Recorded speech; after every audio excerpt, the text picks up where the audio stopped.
Seerah of the Prophet sallallahu alaihi wasallam. And today we will be addressing the torture and the persecution of the weak. So those of the Muslims, the new Muslims who had accepted Islam, they had to tolerate and undergo different types of tortures and different types of persecution. So when the Prophet ﷺ, when he announced his prophethood, as I said before, this was a very strange concept for the pagans of Makkah, for the people of Makkah, because the Arabs, they were unfamiliar with this whole concept of prophets. It wasn't as if prophets were common amongst the Arabs. So they didn't know what exactly was a prophet. Allah subhanahu wa ta'ala in the Quran mentions لِتُنذِرَ قَوْمًا مَا أَتَاهُم مِّن نَذِيرٍ مِّن قَبْلِكَ, that Rasulullah sallallahu alaihi wasallam was sent to the Arabs, to the pagans of Makkah, to warn them. And مَا أَتَاهُم مِّن نَذِيرٍ مِّن قَبْلِكَ, prior to the Rasulullah sallallahu alaihi wasallam, no warner had come to them. So Rasulullah sallallahu alaihi wasallam was the sole warner who came to the Arabs, to the pagans of Makkah. Now, the Prophet Ibrahim alayhi salam, he was there. So, but his legacy, what he had left behind, so the ideology of Tawheed, Wahdaniyat, oneness of Allah, these were the legacies that Ibrahim alayhi salam left after he passed. But this legacy was long forgotten. Vestiges of the original Abrahamic faith still remained amongst Arabs, but majority of it, the bulk of it was no longer found. So a lot of things became corrupted over time. So the legacy of Ibrahim alayhi salam was forgotten. They didn't even know that he was a prophet. Okay? It wasn't as if they knew that he was a prophet. They attributed themselves towards Ibrahim, but they didn't know that he was a prophet. So they didn't know the concept of Risala, they didn't know the concept of prophethood. So now finally when Rasulullah sallallahu alaihi wasallam, when he announced that I'm a prophet, so what could they do? Okay. So what they did was that the people who were living in Arabia at the time were Arabs, Christians, and Jewish people. So they themselves, they didn't know what a prophet was. They had no idea about prophets. So what they did was that they consulted with the nations who didn't know about prophets. And who were the nations that knew about prophets? Christians and the Jewish people. They knew about the prophets. So they sent emissaries to the Jewish folk and to the Christians. And they wanted to know that the phenomenon of prophets is something common to your religion. And it's happening now in our culture. It's happening now in our society, that such and such man has emerged as a prophet. He has announced that he's a prophet. And we know that this isn't true, so we don't believe in him. We don't believe in the prophet because, again, this was an unheard of ideology that a prophet can come from amongst men. So they said that tell us something that we can quiz the Prophet ﷺ. We can quiz the Prophet ﷺ with. Tell us something so that his lies become exposed. So this was the length that they wanted to go. They wanted to somehow, attach a lie to the Prophet ﷺ because the Prophet of Allah, he was not someone who was known to have lied ever in his entire life. So they had to use external sources to prove that Rasulullah ﷺ was a liar. So they sent delegations to Yathrib, and at that time Yathrib was not called Yathrib, it was called, at that time it was not called Medina, it was called Yathrib. So they sent delegations and emissaries to Yathrib, and this was the place where Jewish people were living. Right? So there were three tribes that were living in Yathrib at the time: Banu Qurayza, Banu Nadir, and Banu Qaynuqa. These were three Jewish tribes who were residents of Medina. Now there's a reason why they were living in Medina at the time. They were living because it was prophesied in their books that Rasulullah sallallahu alaihi wasallam, or a prophet, not Rasulullah sallallahu alaihi wasallam specifically, but a prophet will come and settle in Medina. So this was something that was mentioned in their books and was prophesied by their own respective prophets from Banu Israel. Right? So this was why they had settled in Medina specifically, right, and not settled in Makkah, because they didn't know who he was. They had no idea who he was. And Rasulullah sallallahu alaihi wasallam, the features of the Prophet sallallahu alaihi wasallam, this is not only mentioned in the Christian Bible, right, as Paraclete, right? In the Christian Bible, the Prophet sallallahu alaihi wasallam is known as Paraclete, right? And in the books of the Hindus, right, there is a book that the Hindus they follow. It's called the Vedas, right? Rasulullah sallallahu alaihi wasallam is mentioned in the Vedas, although the Hindus they vehemently deny this. But Rasulullah sallallahu alaihi wasallam is mentioned even in the Hindus' ancient books in Sanskrit, right? In the Vedas, yes, in the Puranas as well as the Vedas, both of these books. Right? So, nonetheless, they wanted to expose Rasulullah sallallahu alaihi wasallam as a liar because they were unable to do that. So they went and they sent dignitaries, emissaries to Yathrib, only place where Jewish people were living. So the Jewish people, they were consulted, and they advised the emissaries, the dignitaries, that look, if you want to expose him as a liar, because again, the Jewish people, they thought that a prophet will emerge from their own progeny. They had no idea that it was going to be an Arab. So they were under this impression that it will be from their own progeny, from their own people. So they said that, look, what you can do is that you can ask this so-called prophet about Ishaq alayhi salam, right? Isaac, Jacob, Yaqub alayhi salam, Yusuf alayhi salam, Joseph, and Rasulullah sallallahu alaihi wasallam. And this was the test, right? And they said that ask about the family of Yaqub, ask about Ale Yaqub, because it comes Ale Israel, right? Ale Israel. This is Yaqub. Israel is another name for Yaqub alayhi salam. So ask about the family of Yaqub. If he is truly a prophet, then he should know his own circle. If he's a prophet, then he should know about previous prophets as well. So when they came, they asked Rasulullah sallallahu alaihi wasallam that tell us about these prophets. Right? So Allah subhanahu wa ta'ala, in response to this question, revealed the entire Surah Yusuf. So Surah Yusuf was one of the surahs that was revealed in totality. It was revealed completely. And this was as a response, to this questioning by the people of Makkah. So Allah subhanahu wa ta'ala in Surah Yusuf says that you didn't know this story. Now Rasulullah sallallahu alaihi wasallam has never heard of Yusuf alayhi salam. He's never heard of Ishaq alayhi salam. He's never heard of Yaqub alayhi salam. These are names not familiar to the Prophet sallallahu alaihi wasallam. But Allah subhanahu wa ta'ala informed Rasulullah sallallahu alaihi wasallam of these prophets. So Allah subhanahu wa ta'ala says in Surah Yusuf that you didn't know this story, or when they plotted against you. This was a plot. This was a scheme that they wanted to they wanted to establish the Prophet of Allah as a liar. This was the scheme and plot they came up with. Now the Arabs themselves didn't know about Yusuf alayhi salam. They didn't know about Yaqub alayhi salam. Why would they? They were Hebrew.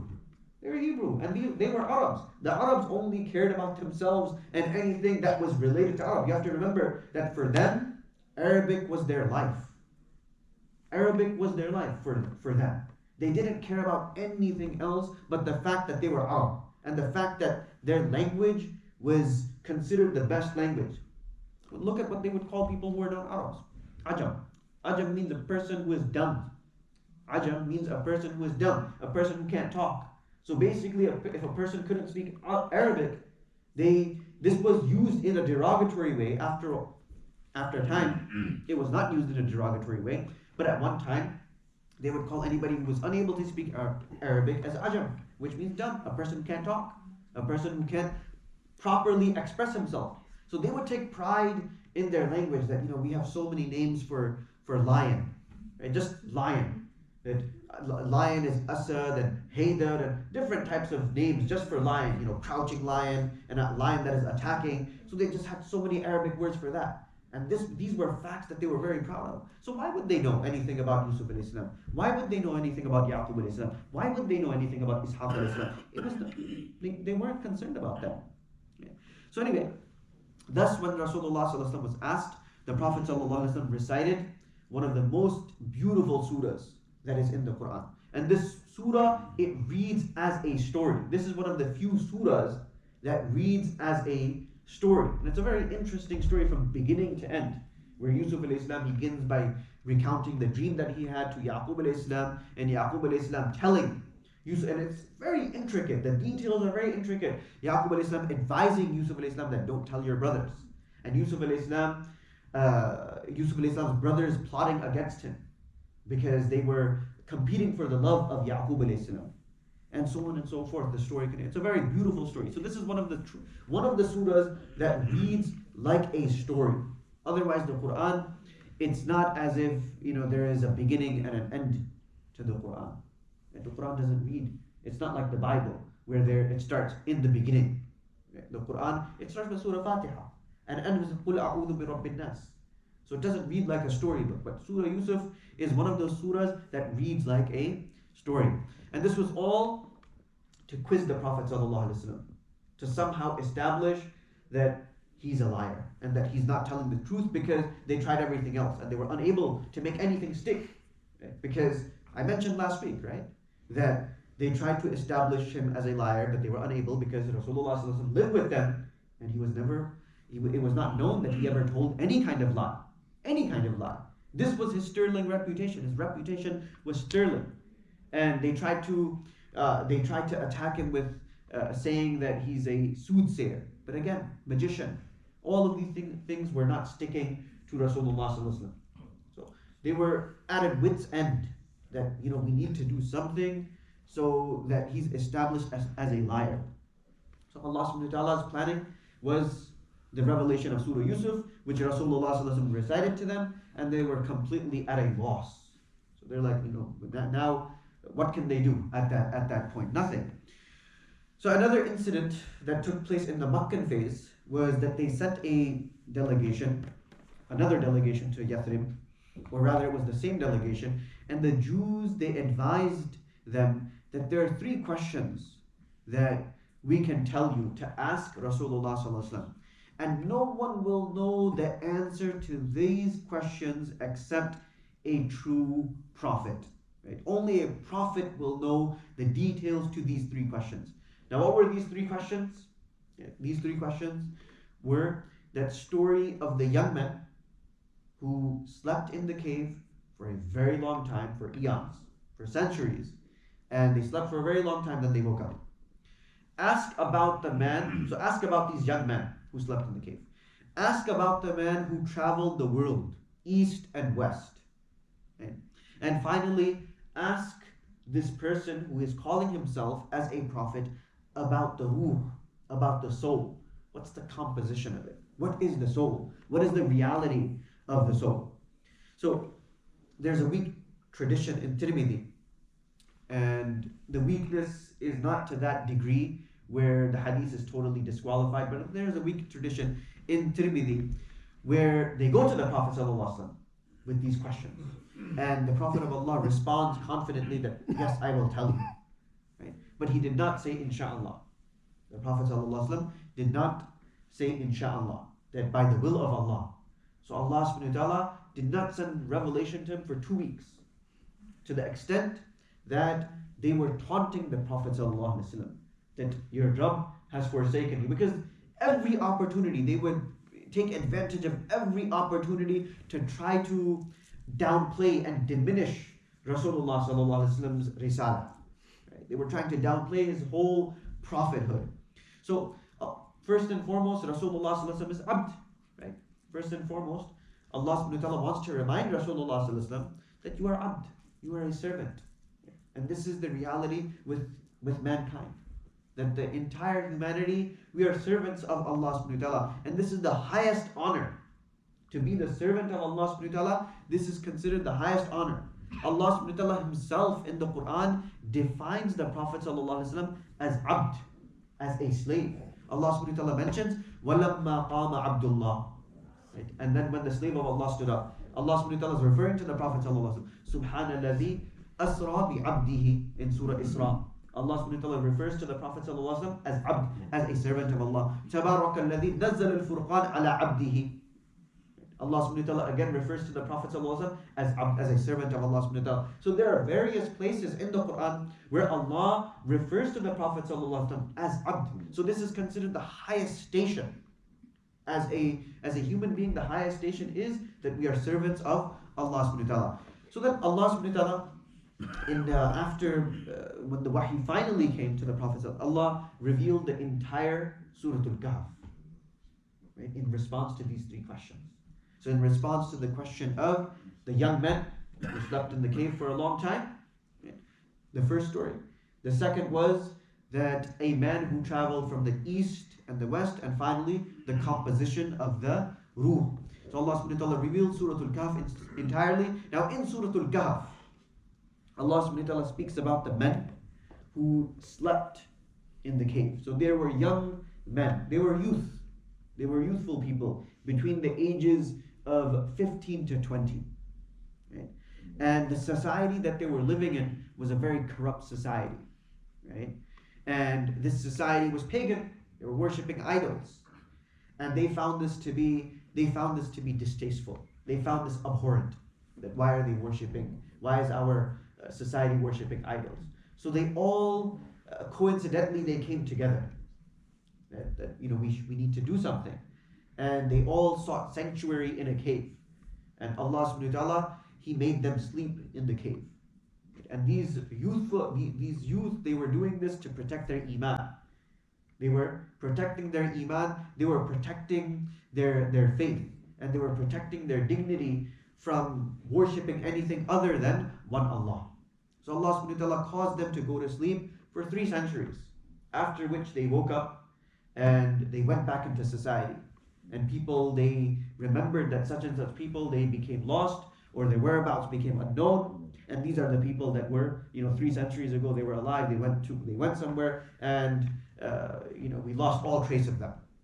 So Allah subhanahu wa ta'ala speaks about the Ashab al-Kahf in Surah Kahf. Allah subhanahu wa ta'ala in Surah Kahf also speaks about Dhul Qarnayn. So who is Dhul Qarnayn? Dhul Qarnayn is not, he was a pious man, he was a Muslim. Okay? Dhul Qarnayn is not Alexander the Great. Right? Many people, there's a misconception that Zulqarnain was Alexander the Great. Alexander the Great, he was a pagan. He was not even Muslim. He was a pagan. And his teacher was Aristotle, the philosopher. Right? So Zulqarnain is not Alexander the Great. Zulqarnain was a very pious man. And he traveled the east and the west. And finally, the ruh. The ruh. Allah subhanahu wa ta'ala speaks about the ruh. يَسْأَلُونَكَ عَنِ الرُّوحِ. So Allah subhanahu wa ta'ala, they ask you about the ruh. Tell them that the ruh is something known only to Allah subhanahu wa ta'ala. The ruh and the soul is something known only to Allah subhanahu wa ta'ala. So the Prophet of Allah, he gave intricate details about Ashab al-Kahf, the people of the cave. He gave intricate details about Zulqarnain, but he didn't say anything about the ruh. And this was a trick question from the Jews, because nobody knows what the ruh is. And the Jews, they realized this, that nobody knows what the ruh is. So this was a trick question that if the Prophet of Allah answered in detail, they would have known that he was a liar. He would have known that he was a liar, because nobody knows about the reality, the composition of what constitutes the ruh. What is the soul? What exactly is the soul? So Rasulullah sallallahu alaihi wasallam, he responded by saying that no, this affair is known only to Allah subhanahu wa ta'ala. Now there's a sub-tangent over here, and that is that every civilization, right, all civilizations that have passed, all civilizations today, they have some form of religiosity. All civilizations, they have some form of religiosity, whether they believe in one God, whether they believe in multiple gods. There's some form of religiosity. You don't see in history, even today, a civilization that comprises of just atheists. Right? Even civilizations that are living in the middle of jungles, in islands, in isolated regions, they believe in something. They all believe in something. It may not be what you and I believe, but they all believe in something. So there's no civilization that doesn't believe in God. That there's no civilization that you will find in history or even now that are all atheists, that they don't believe in God at all. So there are civilizations that believe in God in one way or another, Allah subhanahu wa ta'ala, and they believe in jinn or demons or ghosts. Right? This is very common as well. Ancient civilizations such as the Celtics, they believed in ghosts. They believed that in Halloween, right? In Halloween, and this is one of the reasons why it is not a preferable thing for kids to celebrate Halloween. It's because the Celtics, they believed that the veil between the living and the dead is the thinnest on the 31st of October. This is when the winter solstice would take place. So they would wear masks to hide and conceal their identity from these ghosts and demons, so they were not harmed. So this is where the whole concept of wearing masks and all of this has come from. Even today, vestiges, Satan worshippers and other people, they still celebrate, or rather they don't celebrate Halloween, but they worship on this day. So there are still traces of paganism left when it comes to Halloween. It isn't as if it's completely become commercialized and it's a harmless thing. So this is a tangent from a tangent. But anyway, soul is another thing that people believe in. Civilizations have believed in souls. That every civilization, past and present, they believe that the soul is something unique, but they cannot answer what exactly constitutes a soul. People also believe in the flood of Musa alayhi salam. This is also in the Vedas. Surprisingly, it's in the Hindu books, right? The Hindu ancient books, Vedas, where they discuss the flood of Nuh alayhi salam. They use another name for Nuh alayhi salam, but this is mentioned in the Vedas as well. Now, another tactic that the Quraysh, they would use to minimize and diminish Islam was, and this was a very abhorrent tactic, and this was torture. This tactic was torture. Now, those who were Quraysh, those who were from the Quraysh, those who were from the elite, right, they were somewhat protected because they're from the Quraysh.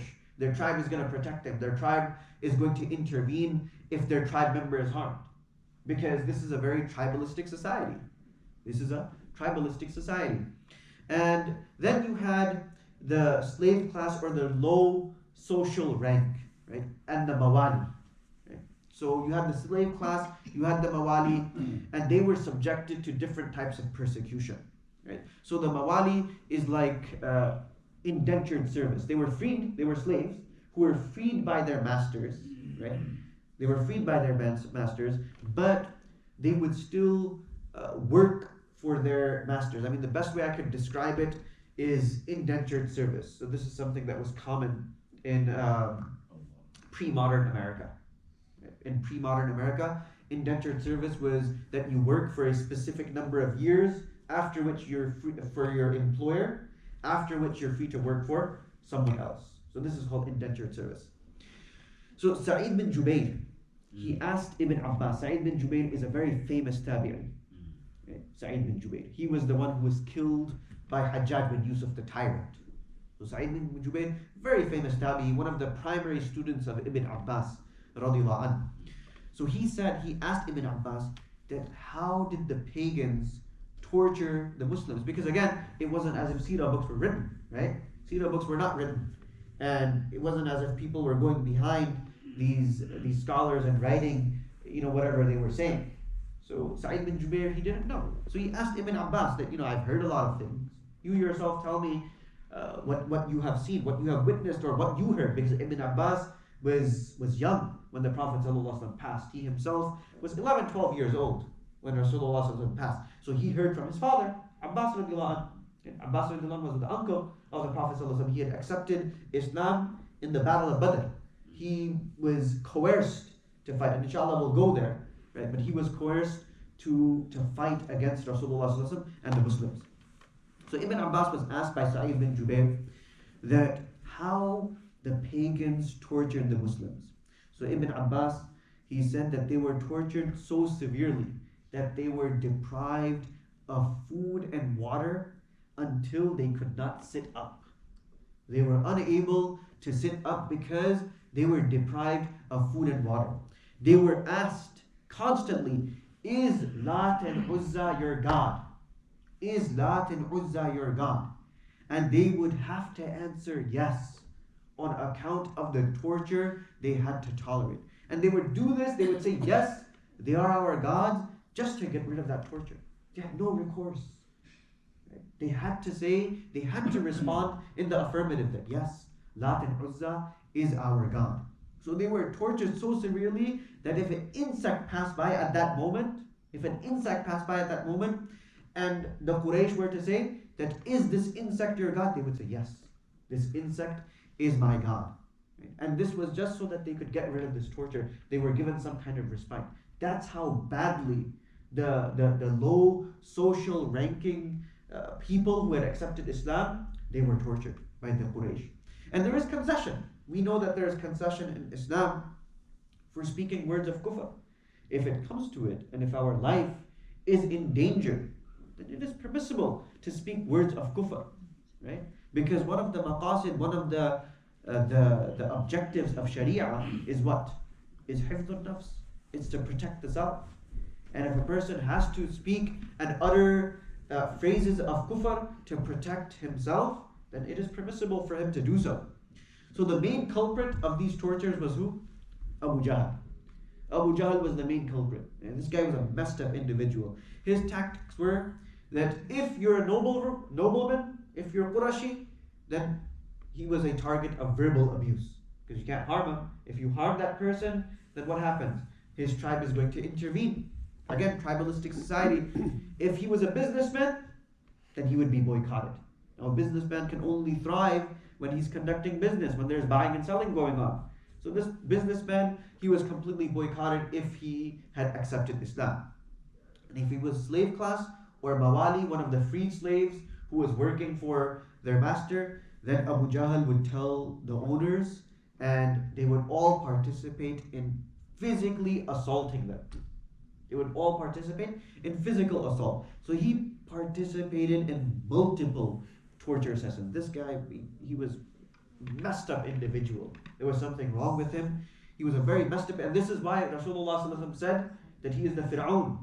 He is the Fir'aun of this ummah. He was a very messed up individual. Even Abu Lahab was not as vile as Abu Jahl. Abu Jahl was a very vile personality, a very disgusting personality. So Ibn Mas'ud radiallahu, he was one of the first converts.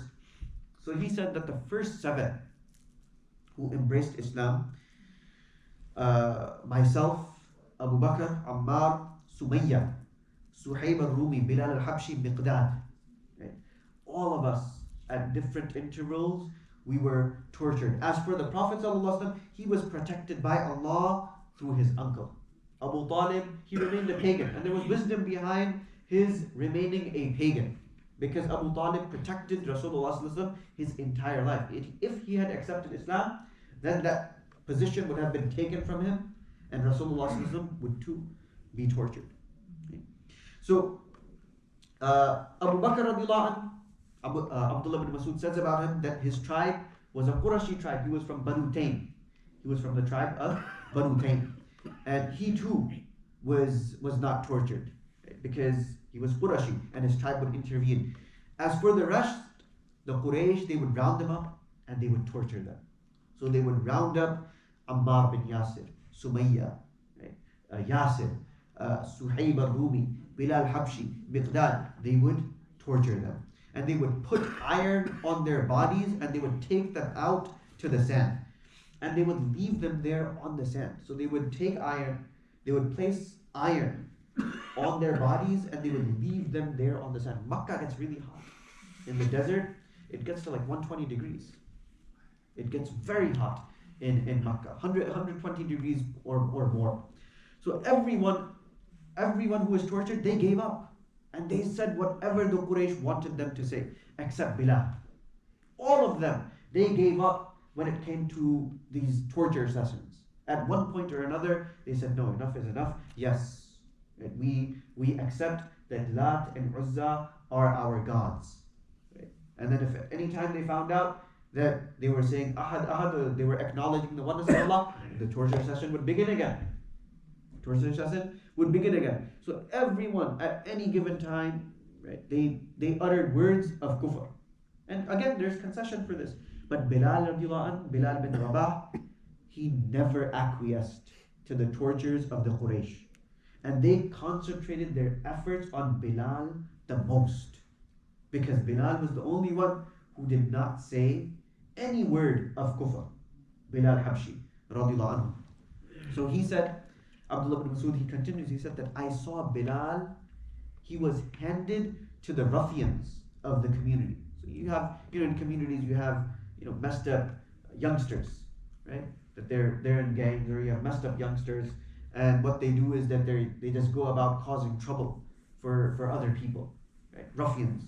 So the people of Quraysh, they handed Bilal to these ruffian type people, the youth, and they would take a rope and drag him throughout Makkah, throughout the alleys of Makkah. This was the torture that Bilal had to undergo. And all the while he is saying, Ahadun, Ahadun, one. And he became famous for it. He became famous for Ahad. And we read about this story. His owner was a very terrible man. His name was Umayyah bin Khalaf. Umayyah bin Khalaf.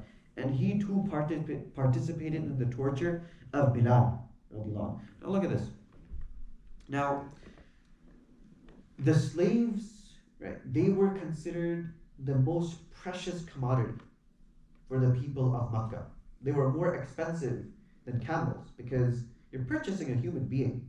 And this human being essentially is your income. He's working for you.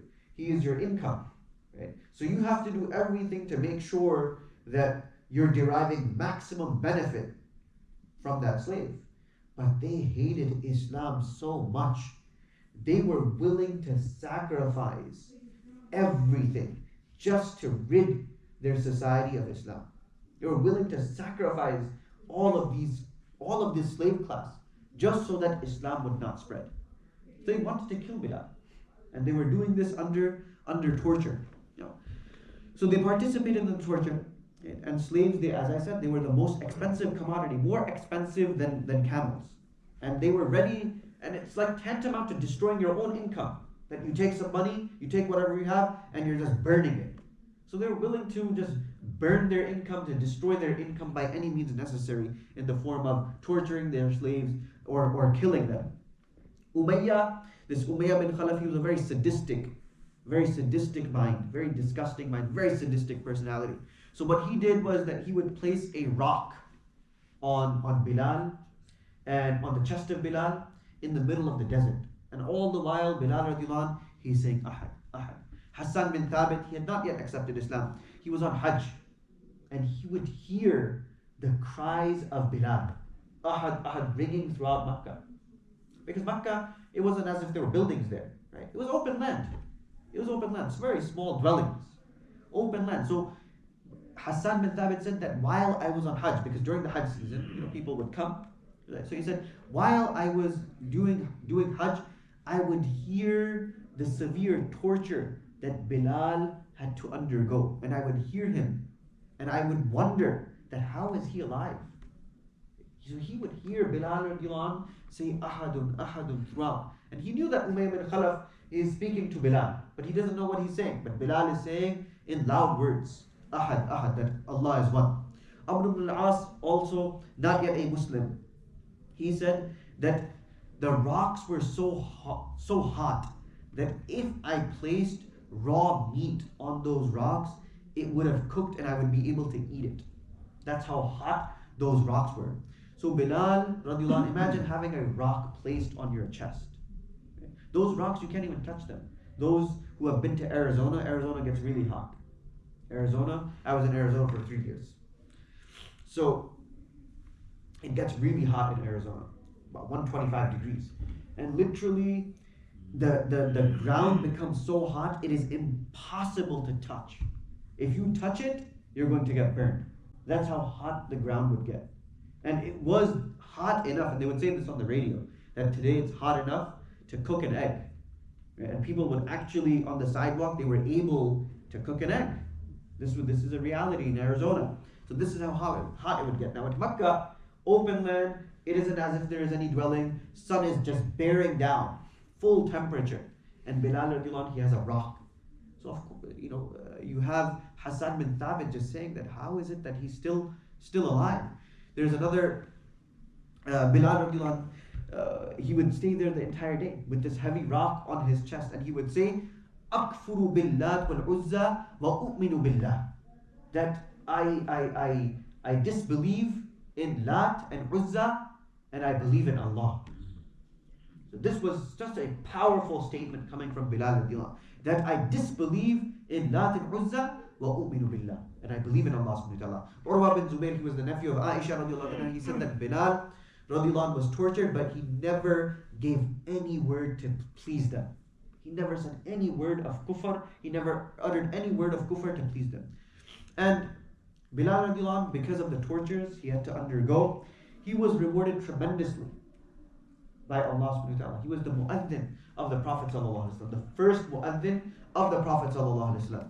And he announced, just as he announced the oneness of Allah subhanahu wa ta'ala while he was tortured, right? He announced the oneness of Allah subhanahu wa ta'ala during the adhan. Right? So while he was in Makkah, he was being tortured. Right? And he would announce the oneness of Allah subhanahu wa ta'ala. And once the Prophet of Allah, he appointed him as the mu'adhin, he announced the oneness of Allah subhanahu wa ta'ala. And there's one phrase that we need to remember over here. Al-jaza min jinsil amal. Al-jaza min jinsil amal. That the recompense that a person receives, this is from the type of action he does. So if his action is noble, then Allah subhanahu wa ta'ala will give him recompense accordingly. If his action is ignoble, then Allah subhanahu wa ta'ala will recompense him accordingly. Okay. And there are two examples of this. So Bilal radiallahu anh, he is one example, that when he started off as a Muslim, when he accepted Islam, he had to undergo different types of tortures. Right? And he was, throughout these tortures, he is crying, Ahad, Ahad. And finally, Islam gave him honor. Islam gave him prestige. The Sahabi, the companion who saw the adhan in his dream, right? This Sahabi was instructed by Rasulullah sallallahu alaihi wasallam that go and teach these words to Bilal radiallahu anh, because he has the best voice amongst you. Teach this to Bilal. So Bilal radiallahu anh, at one time he is crying Ahad, Ahad in the deserts of Makkah and in Medina, and in the beginning, towards the end of Makkah for 11 years, he's giving adhan for the Prophet sallallahu alaihi wasallam. Imagine Bilal radiallahu anh giving adhan, and Rasulullah sallallahu alaihi wasallam is responding to that adhan. Imagine, right? That the Prophet of Allah is responding to the adhan of Bilal radiallahu anh, listening to the adhan of Bilal radiallahu anh. Right? And this was because that a person's beginning, whatever it is, it may be harsh, but Allah subhanahu wa ta'ala elevates that person. Now when Makkah was ultimately conquered, Bilal radiallahu anh was told to give adhan by the Prophet sallallahu alaihi wasallam from the top of the Kaaba. That now give adhan from the top of the Kaaba. So this was reward from Allah subhanahu wa ta'ala on account of the different types of tortures he had to tolerate. So the mu'adhin, there are many blessings for the mu'adhin. That it comes in hadith that when the mu'adhin, when he gives adhan, all the animate and the inanimate, the rutab and yabis, right? Rutab means wet. So all the animate and inanimate, they testify for him on the day of Qiyamah. They will testify for him on the day of Qiyamah. They will testify that this person is a mu'min.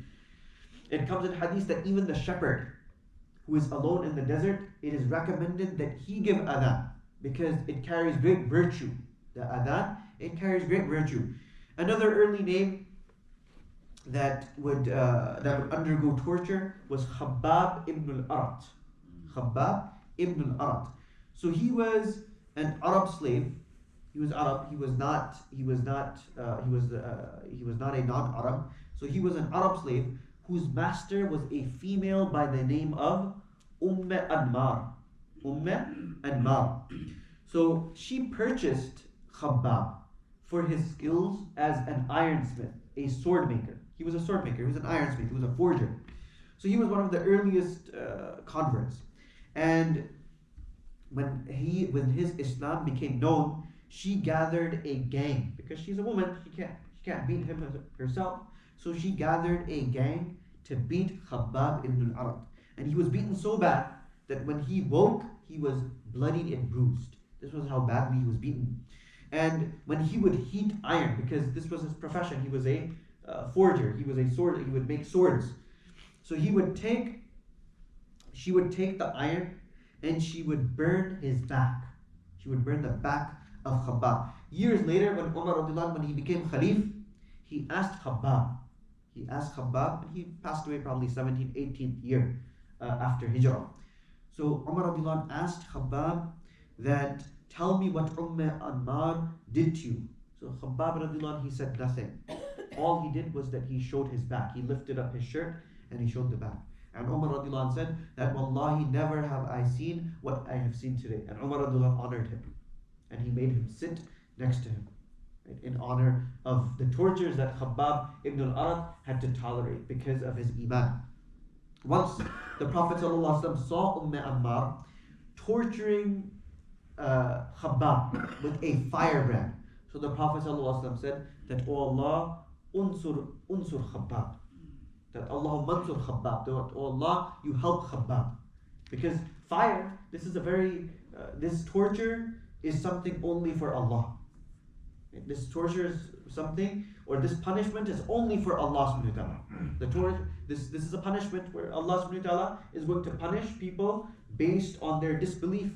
Right? And this Allah subhanahu wa ta'ala speaks about the fire. But Allah subhanahu wa ta'ala dislikes, and this comes in hadith, that Allah subhanahu wa ta'ala dislikes and abhors people who torture with fire. Okay, so Khabbab, he was being tortured with fire by this Ammar. So Rasulullah made dua. Even when capital punishment in Islam is issued, it's specifically stated that don't kill with fire. Do not kill anybody with fire. Okay, so this is a punishment only specific to Allah subhanahu wa ta'ala, and it is not permitted to do this. It is not permitted to use fire for the creation of Allah subhanahu wa ta'ala. So Ammar, Rasulullah made dua that, oh Allah, you help Khabbab. Ammar, one day she woke up and she had a disease where she was acting like a rabid dog. Right? And the doctors were called. And of course, this is folk medicine being practiced in that time. It wasn't as if research was done in medicine.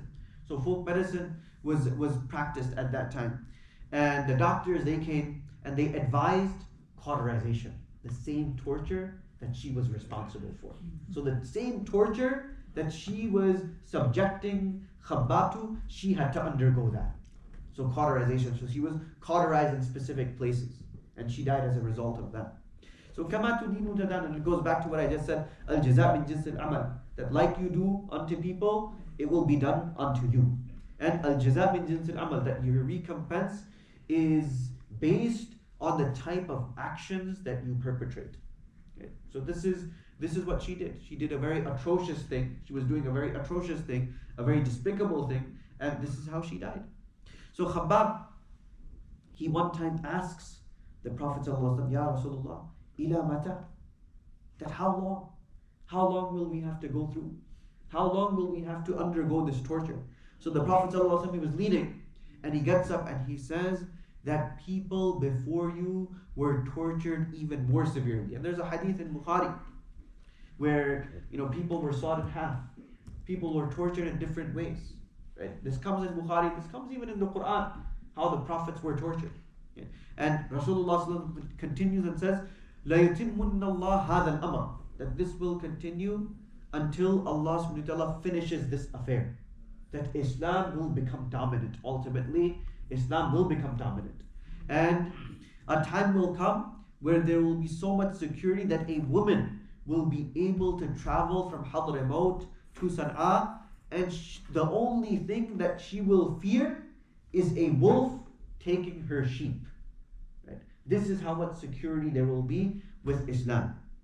And this is what the Prophet ﷺ has said. So this is going to continue. These tortures, this will continue. People had to undergo so much for the cause of Islam. And even after Islam, Muslims throughout history, they had to undergo different types of torture. The whole Spanish Inquisition. What is the Spanish Inquisition? The Spanish Inquisition, right, is all about torturing Muslims. That's what the Spanish Inquisition is all about. It's taught in social studies and in schools.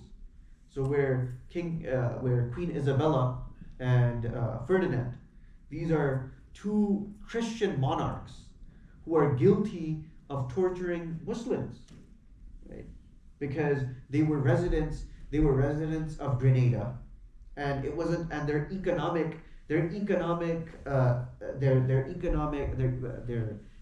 well-being is built around living there for a long period of time.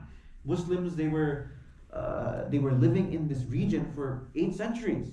That's difficult for Muslims to really go from one place to another if they've been living there for a long time. So the whole Spanish Inquisition was all about forceful conversions, right? Where the Muslims were forcefully converted, or they were outright just killed. And to this day, in museums, they have the torture devices on display, and very disgusting torture devices. If you Google online torture devices, Spanish Inquisition, you'll see that they're very disgusting. And you would think that it would come to your mind that how is it that they were torturing people simply because they were saying that my Lord is Allah. Right? It's because at that point they didn't see them as human beings. They saw them as less than animals. And this is what happens when a group of people, they dehumanize another group based on ethnicity, based on color. And we see this even today. Against Muslims in Burma, different regions throughout the world, where Muslims are dehumanized simply because they say that my Lord is Allah, my Rabb is Allah. So this is what the elite of the Quraysh, the pagans of Makkah, this is what they were doing, because they saw them as less than human, not even subhuman, less than human. So another famous story of Khabbab is what? Very famous incident is what? The story of Fatima. The story of Fatima bint Khabbab, the sister of Umar radiallahu anhu. So Khabbab, he was one of the Quran teachers. And it shows that he was one of the Ahlul Ilm. So he was, when Umar radiallahu anhu, when he came to the house, Khabbab, he hid.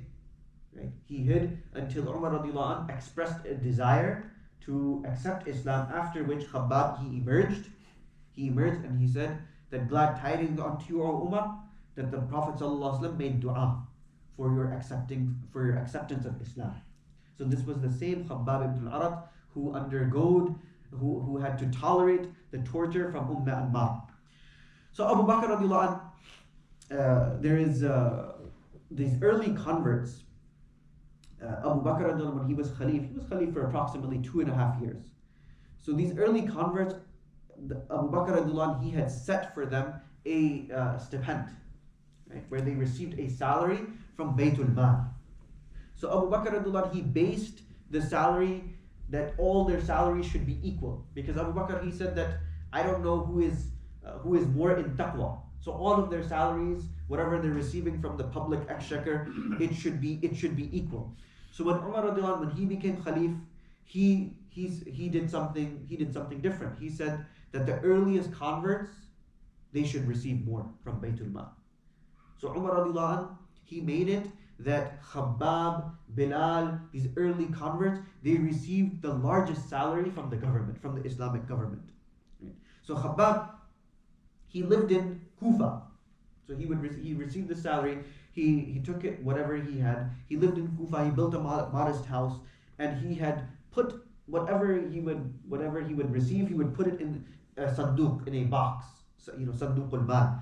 And it was permitted for the people to come and take money, no questions asked. So people would come and they would take money, no questions asked. Actually, there's something very similar in Turkey. I'm going off a tangent over here, but it's interesting stuff. So in Turkey, there's something called sadaqatasi. It's called sadaqatasi. So the Ottomans, they had this concept where there was a small pillar, right? And this small pillar, people would put sadaqah